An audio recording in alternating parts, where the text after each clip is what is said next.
Hello and अस्सलाम वालेकुम everyone. आज मैं लेकर आई हूँ चपली कबाब की रेसिपी, जो कि बहुत ही जल्दी बन जाते हैं, बहुत ही ज़्यादा जूसी बनते हैं। तो चलिए जल्दी से स्टार्ट करते हैं। बिस्मिल्लाहिर्रहमानिर्रहीम। 1 kg कीमा लिया है मशीन का। ये कबाब मशीन की कीमे के बनते हैं और कीमा थोड़ा सा चिकना होना चाहिए।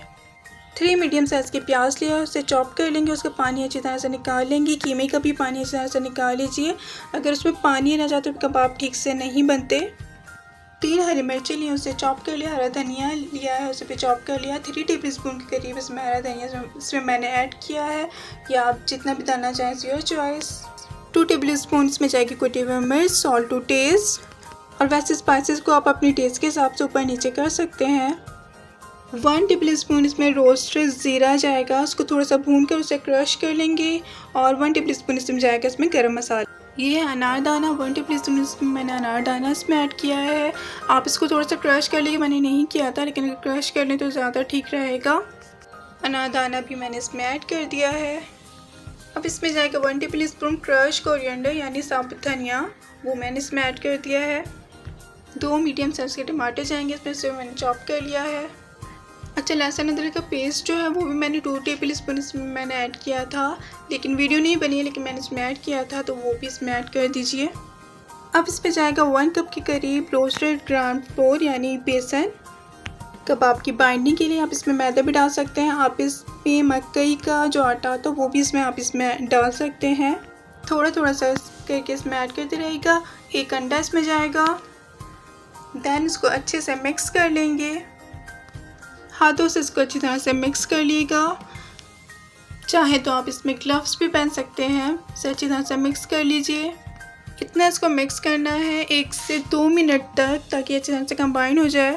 फिर इसको कवर करके रख दीजिए हाफ एन आवर के लिए। आप चाहें तो उसको और भी 1-2 घंटे के लिए भी मैरिनेट करके रेफ्रिजरेटर में रख सकते हैं, या फिर आप फ़ौरन भी इसको फ्राई कर सकते हैं। अच्छा, तो मैं अब इसकी टिक्कियाँ बनाने के लिए मैंने एक बाउल में पानी ले लिया। पानी को अपने हाथों में थोड़ा सा लगाने के बाद इस कबाब के मिक्सचर को अपने हाथों में फैला लिया है। बड़ी सी टिक्कियाँ इसके लिए बनती हैं। आपने बाजार की चपली कबाब में भी देखा होगा, बहुत बड़ी बड़ी टिक्कियाँ बनाते हैं वो लोग। फ्राई होने के बाद ये श्रिंक हो जाती हैं, तो इसलिए बड़ी ही बनाए तो अच्छा है। हल्का हल्का सा पानी लगाते रहिए, इससे बहुत अच्छी और स्मूथ से बाइंडिंग होती है कबाब की। इसी तरीके से मैं सारी कबाब जो है वो रेडी कर लूँगी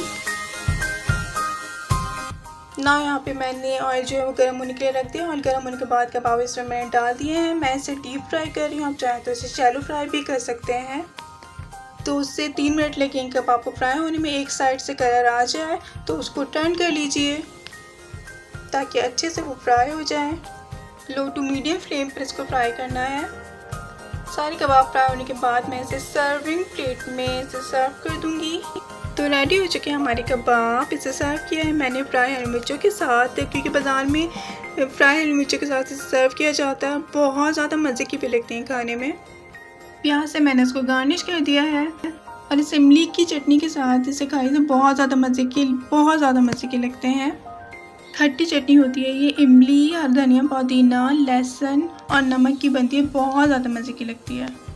इस चटनी के इंग्रेडिएंट्स जो है मैं डिस्क्रिप्शन में डाल दूँगी, तो आप वहाँ से देख लीजिएगा। बहुत ही ज़्यादा मज़े के और बहुत ही ज़्यादा जूसी बने थे, और मेरे घर में भी सबको बहुत ज़्यादा पसंद आए थे। आई होप आपको ये रेसिपी अच्छी लगी होगी। अगर अच्छी लगी तो लाइक ज़रूर कर दीजिएगा, मेरे चैनल को सब्सक्राइब कर दीजिएगा और बेल आइकन बटन भी ज़रूर दबा दीजिएगा। Thanks for watching. अल्लाह हाफिज़।